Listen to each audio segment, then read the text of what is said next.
साथीहरू, नेपाल शिक्षक महासंघको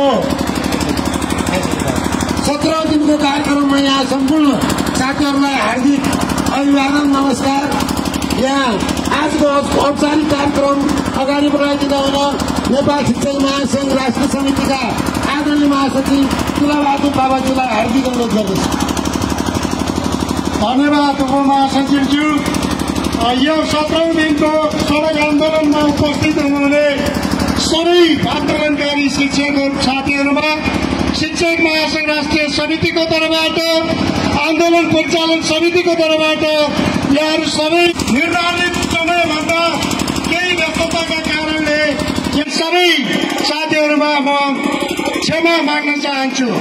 साथीहरू, हामी यो आन्दोलनलाई व्यवस्थित गर्नको लागि र शिक्षक महासंघले अघि सारेका हाम्रा आम मुद्दाहरूलाई ध्यान दिएर